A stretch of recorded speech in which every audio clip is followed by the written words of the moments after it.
Olá, você que está acompanhando a gente aqui no Foco Tributário, você tem me visto nessa jornada ao longo de um ano, publicando um vídeo por dia, compartilhando alguns conteúdos de cursos que nós ministramos, inclusive do curso Gestão Tributária de Contratos e Convênios.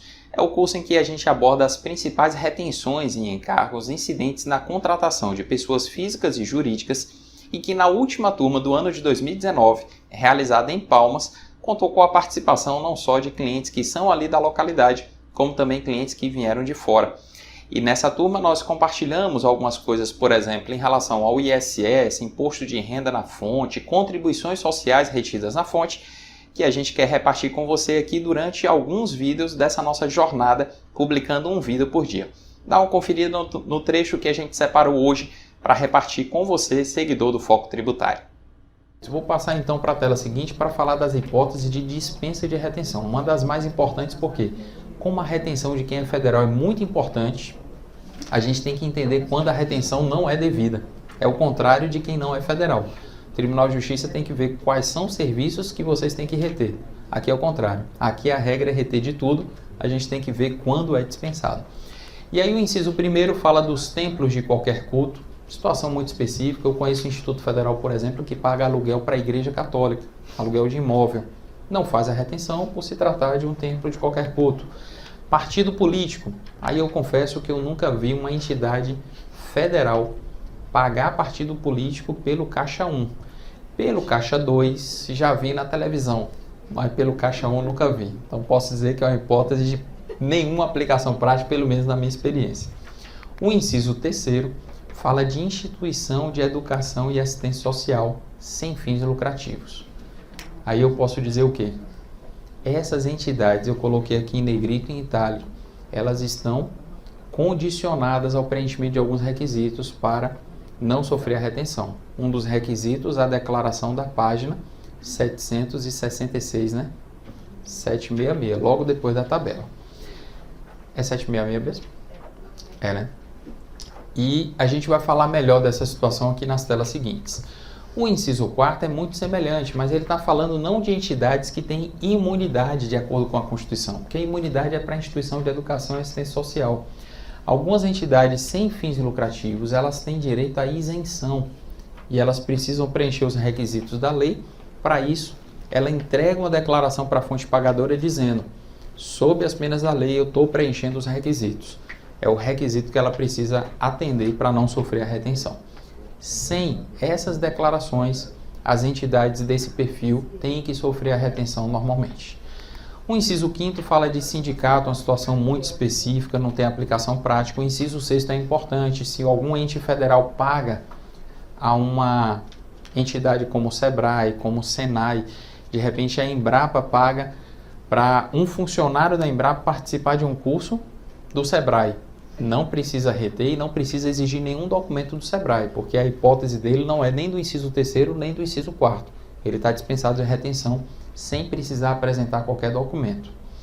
O inciso 7º, Conselho de Fiscalização Profissional, é o caso de pagamento ao CRC, ao CREA, à OAB, situações mais específicas.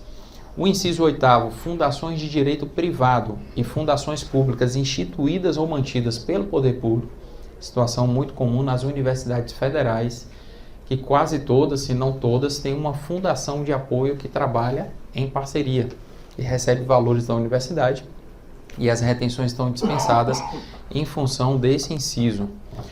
O inciso 9º fala de condomínios, pagamento a condomínio por taxa condominial. Tem algumas entidades federais que pagam, mas não fazem retenção. O inciso 10 ele é tão específico que eu não costumo comentar, mas o inciso 11 é o mais importante por vários motivos. Se tem uma hipótese que a entidade federal não faz retenção desses tributos, é principalmente quando o prestador é do Simples ou o fornecedor é do Simples. O outro motivo para a gente destacar isso é que a Open Treinamentos é do Simples e os colegas aqui não podem esquecer desse detalhe, embora junto com a nota da Open vá a declaração.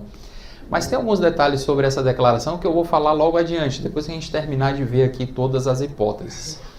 O inciso seguinte fala de uma situação também muito específica, pessoa jurídica distribuidora de jornal e revista, Depois vem Itaipu Binacional, não tem relevância. Empresa estrangeira de transporte é interessante, porque esse artigo 4º está dispensando a retenção dos 4 tributos. Mas dá uma olhada na tabela, na página 765, o que está lá no código 8850.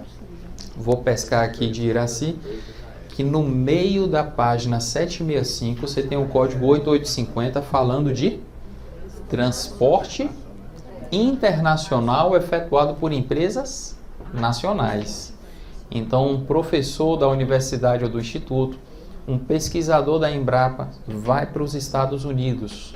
Se ele vai pela Gol, a retenção é de 3,40. Se ele vai pela Latam, também. E se ele vai pela Delta? Não tem retenção, porque a Delta é uma empresa estrangeira de transporte. Então, a diferença é sutil ali na análise que você tem que fazer da fatura da agência de viagens. A gente vai falar melhor de agência de viagens daqui a pouco, então estou só destacando esse ponto, mas a gente volta a falar dele.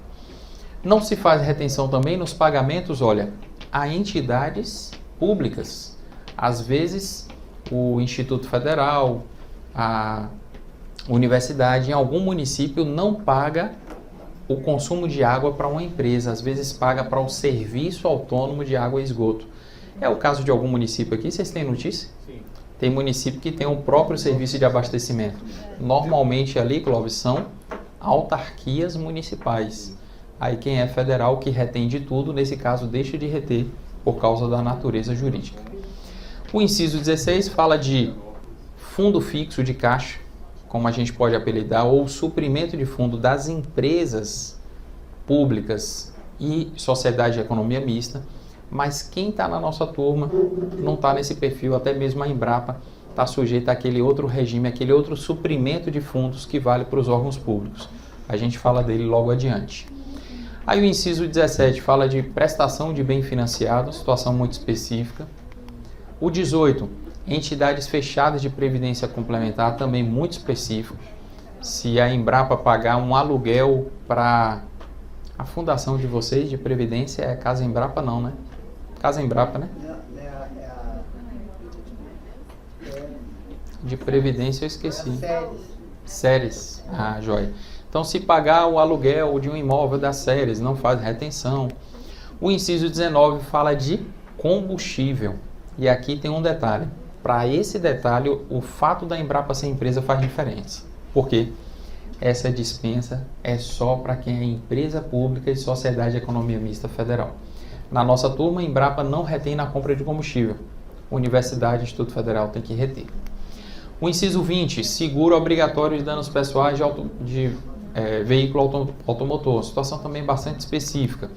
21, o suprimento de fundos. Esse sim, que se aplica a quem é federal. Tudo que for adquirido via suprimento está dispensado da retenção. O inciso 21 fala daquela contribuição de iluminação pública que incide sobre as contas de energia daqueles entes federais. O ente federal só retém sobre a parcela do consumo, não retém sobre a chamada COSIP ou CIP, que são as siglas mais comuns dessa contribuição. A companhia de energia tem que segregar esses valores. Eu quero lembrar que todas as vezes que você assiste esses nossos vídeos, você nos ajuda a impulsionar mais esses conteúdos. Mas você pode nos ajudar ainda mais curtindo, comentando, compartilhando esses vídeos. E é isso que a gente pede que você faça, porque assim você nos permite alcançar outras pessoas e ajudar esses outros profissionais que lidam com a temática no dia a dia. A gente se encontra aqui amanhã com outro vídeo. Um forte abraço e até lá!